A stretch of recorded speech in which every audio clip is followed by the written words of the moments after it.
We thought our dream home would bring joy and stability. Instead, it turned our lives upside down, all because of a discovery we never saw coming. What lay behind that hidden door forced us to flee and led to an unexpected twist we could never have predicted. Jack and I had spent years saving for our first home, and finally, it was ours. The keys were in hand, and we wasted no time diving into renovations. I took the lead while Jack balanced his demanding job. "Liv, are you sure you're okay handling this on your own?" Jack asked one evening as we sat on an air mattress amidst piles of boxes. I smirked. "I've got this. You focus on being Mr. Big Shot at work." He laughed, pulling me close. "Just don't have too much fun without me." The next morning, everything seemed normal until it wasn't. As I sipped coffee and scrolled through my phone, Carlos, our renovation team leader, called out to me. "Olivia, you might want to see this." Curious, I followed him to a section of the wall they had just demolished. Hidden beneath layers of paint and drywall was a door. "What do you think it is?" I asked, my heart racing.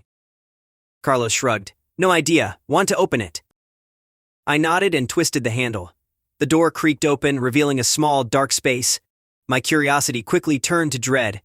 Inside were piles of old, mold-covered clothes crawling with insects and spiders.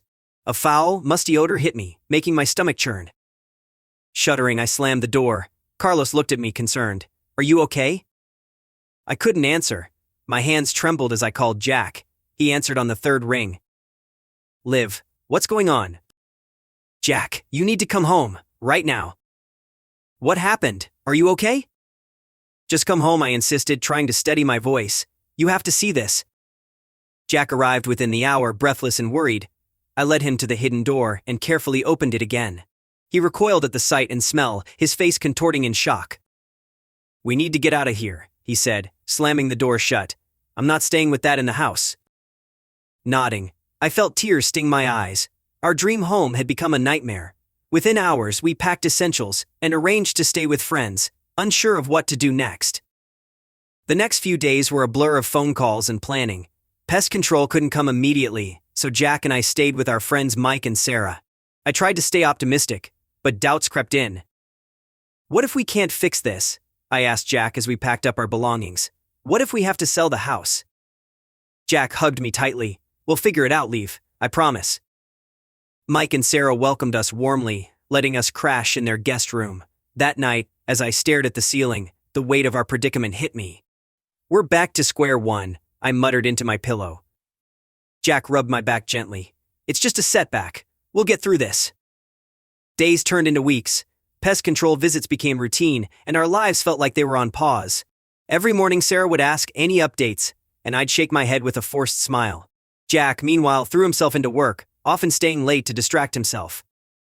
"You're working too hard," I said one night as he came home exhausted. "I just want to make sure we're prepared if this gets worse," he admitted with a heavy sigh. I couldn't blame him. We'd poured everything into the house, and the thought of losing it was unbearable. Then, one afternoon, the pest control company finally called with an update. "Ma'am, the initial cleanup is done," said Frank, the technician. "But we found something you might want to see." Jack and I rushed back to the house. Frank led us to the hidden room, now cleared of mold and insects. On the table was a small wooden box.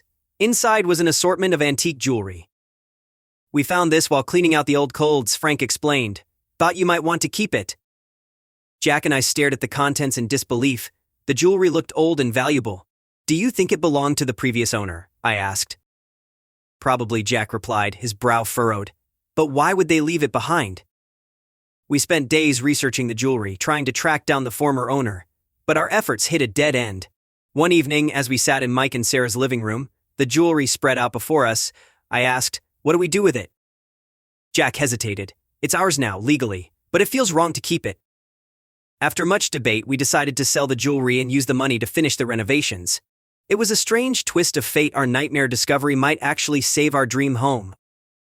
Selling the jewelry turned out to be an adventure in itself. We visited several antique shops and jewelers, each more enthusiastic than the last. One elderly appraiser, examining a delicate necklace, exclaimed, "This is from the 1920s. It's quite valuable."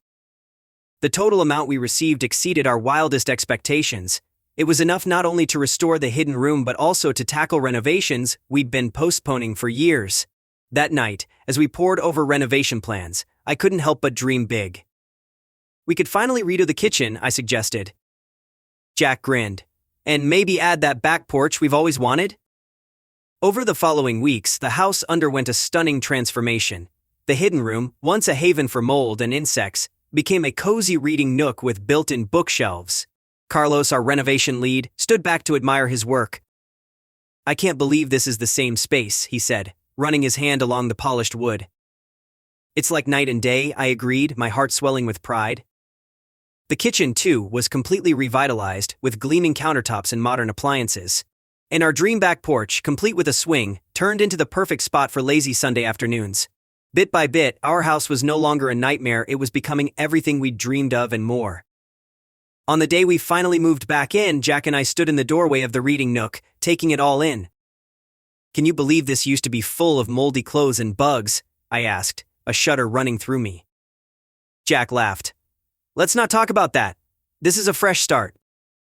To celebrate, we hosted a housewarming party. Our friends marveled at the changes. "This is gorgeous," Sarah said, spinning around in the kitchen. "Hard to believe it's the same house," Mike added. Later that evening, after our guests had gone, Jack pulled me aside. "Liv, you did it," he said, pride shining in his eyes. "You turned this whole thing around." I leaned into him, feeling a sense of contentment I hadn't felt in months. "We did it," I corrected. "Together." That night, as we curled up in our new reading nook, Jack chuckled. "You know, I never thought I'd be grateful for a room full of bugs." I laughed, resting my head on his shoulder. "Neither did I. But look at us now." In that moment, I realized something. Our dream hadn't just been saved, it had become something even better. "Hey, Jack," I said, breaking the cozy silence. "Yeah?" "Next time we renovate, let's skip the hidden room of horrors, okay?" His laughter filled the room, and I knew whatever surprises life or our house might hold, we'd face them together. A couple's dream home turns into a nightmare when Renovations uncover a hidden room filled with moldy clothes, insects, and an unbearable stench. Forced to leave, they discover a box of antique jewelry during the cleanup. Selling the jewelry provides enough money to not only restore the house but also fulfill long-held renovation dreams. The hidden room transforms into a cozy reading nook, and their home becomes better than ever. Through determination and teamwork, the couple turns their horrifying experience into a story of triumph and renewal, proving that even nightmares can lead to unexpected blessings.